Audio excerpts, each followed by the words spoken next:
Good morning, and welcome to Morning Gospel Fuel with Mr. G.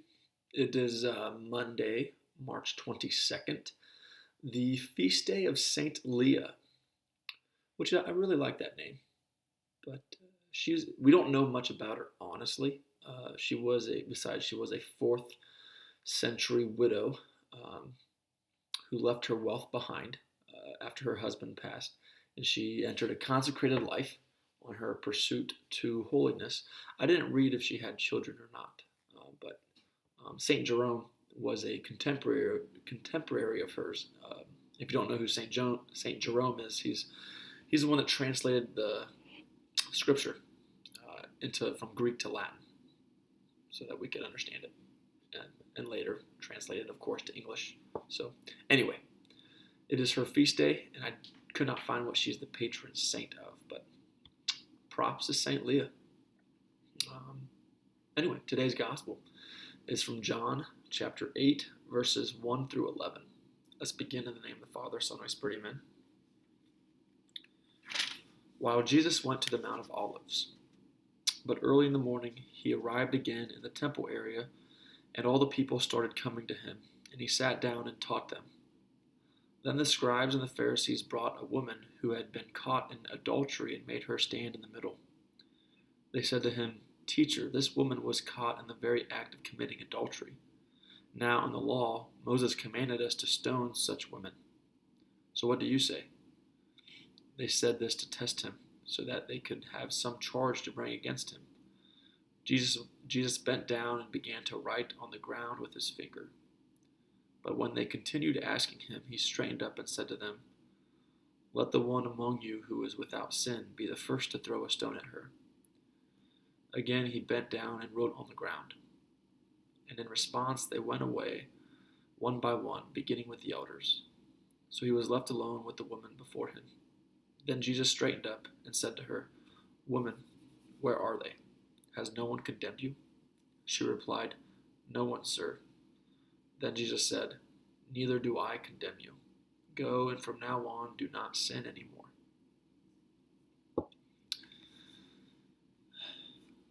Another great gospel reading. As previously mentioned this week, the tension is building. People are trying to test Jesus and see what he's going to say,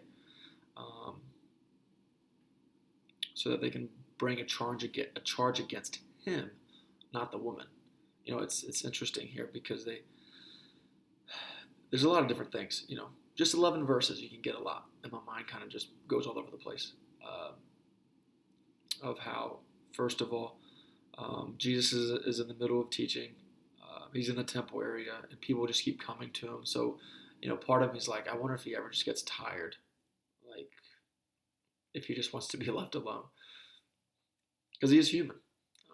But then he doesn't, and they bring this woman to him who was caught with adultery, and according to the law, they even quoted Moses. According to the law of Moses in the Old Testament, they stoned such women who committed adultery, and that's why Jesus came to establish the new law and to fulfill the old, because clearly Jesus would not agree with this, and he didn't.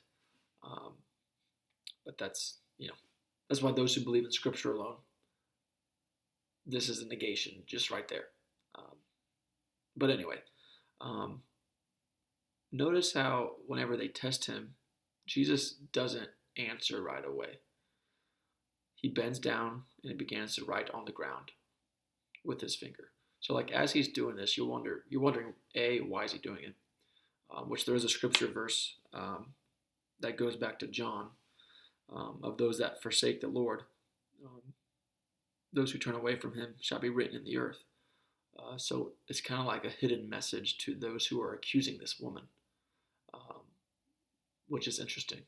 So Jesus is doing that to say something without using words, but then you can tell that he's also thinking to himself of what is he going to say, because he's very wise and prudent in his word choice, because he knows that his word selection holds great power, as it does with us, which is why our words are so important. They can either build or they can destroy.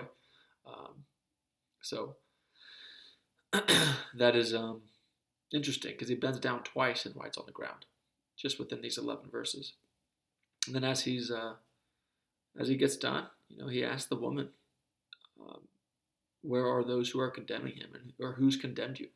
And she said, "Nobody." And Jesus says, "Nor will I condemn you."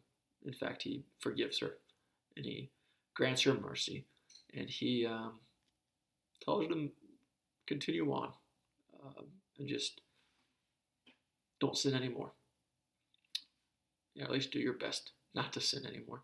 And, Jesus is probably talking about like not sinning relative to adultery, because it's humanly impossible for us not to sin because it's in our nature, because of original sin. But there's a lot of different things in this short verse that I think is phenomenal, to take from a challenge, whether it could be our word choice, whether it's our ability to stay quiet and think about what we say before we say it, whether it's be to make sure that we go by what Jesus is saying, and what he established, with the new law and the New Testament, as opposed to not take everything from Scripture, especially from the Old Testament, verbatim. Some of us attach ourselves to the Scripture way too much. But I think the main thing that I originally planned to do for this challenge is centered around the theme of mercy, because we all make mistakes. I do, you do, we all do. It's natural. But God grants us mercy, and he forgives us, for everything that we do. But how extremely difficult it can be sometimes for humans to do the same. So that's the challenge. Is don't be afraid to grant mercy to that one person who you think might have done you wrong, whether it be more recently or whether it be in the past, a long time ago, whenever. We know, I'm sure we all have somebody on our minds.